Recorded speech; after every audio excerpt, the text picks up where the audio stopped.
Tercatat sebanyak 2.303 aduan telah diterima oleh Satgas THR, tunjangan Hari Raya.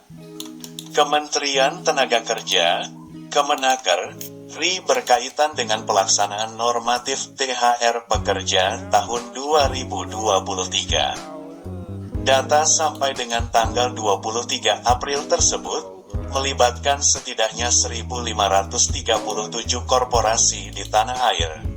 Dengan rincian permasalahan, sebanyak 1.162 kasus THR tidak dibayarkan, 753 kejadian THR diberikan namun tidak sesuai dengan aturan, dan 388 catatan THR terlambat waktunya diberikan kepada pekerja. DKI Jakarta tercatat sebagai wilayah dengan jumlah aduan terbanyak, yakni 425 kejadian, diikuti oleh Jawa Barat dengan 305 kasus, sementara Sulawesi Barat dan Papua Barat menjadi area terkecil dengan 0 aduan.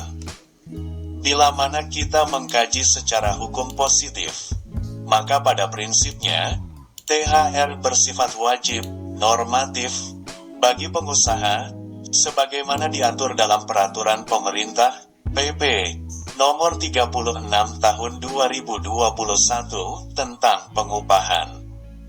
THR harus dibayarkan oleh majikan kepada para pegawainya selambat-lambatnya 7 hari sebelum tibanya Hari Raya Keagamaan.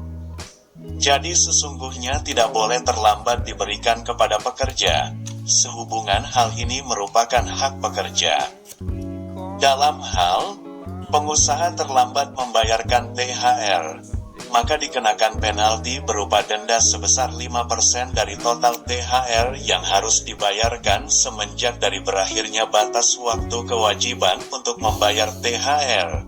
Pasal 62 Ayat 1 PP Nomor 36 Tahun 2021. Pengimplementasian sanksi denda di atas tidak serta-merta menghilangkan kewajiban dari majikan untuk tetap membayarkan THR bagi para pekerjanya. Denda yang didapatkan dimungkinkan untuk dipergunakan bagi kesejahteraan para pekerja, sebagaimana yang diatur dalam Peraturan Perusahaan, PP, atau sesuai dengan diktum dari Perjanjian Kerja Bersama, PKB. Pada dasarnya THR merupakan kelompok pendapatan yang terkategori non-upah yang harus diberikan oleh pengusaha kepada pekerja, buruh atau keluarganya menjelang tibanya hari raya dan diperuntukkan kepada buruh yang telah mempunyai masa kerja setidaknya 1 bulan secara terus-menerus atau lebih, baik melalui perjanjian kerja bersifat waktu tertentu alias kontrak ataupun untuk tidak waktu tertentu tetap.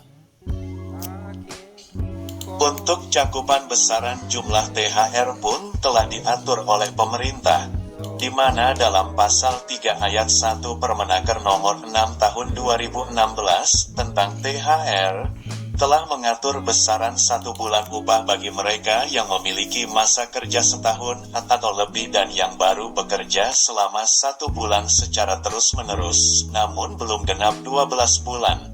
Maka dihitung secara proporsional, dengan rumus, masa kerja kali 1 bulan bagi 12. Upah sebulan dimaksud adalah gaji tanpa tunjangan yang merupakan kelompok upah bersih, clean wages, atau upah pokok termasuk tunjangan tetap, tidak terpengaruh oleh kehadiran. Berbeda dengan beberapa tahun lalu, maka pada tahun ini, THR pun wajib dibayarkan secara penuh, tidak diperkenankan dicicil, sebagaimana saat puncak pandemi COVID-19.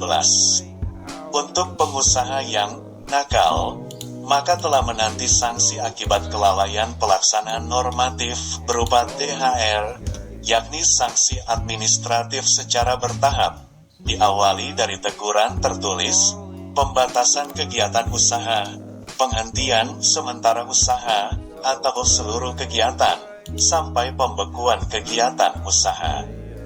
Tentu diperlukan ketegasan dari para pemangku kepentingan berkaitan dengan pelaksanaan THR 2023, namun wajib pula didengar dan dipahami kesulitan dari pengusaha di tengah kelesuan pasar dan krisis ekonomi global pada saat ini.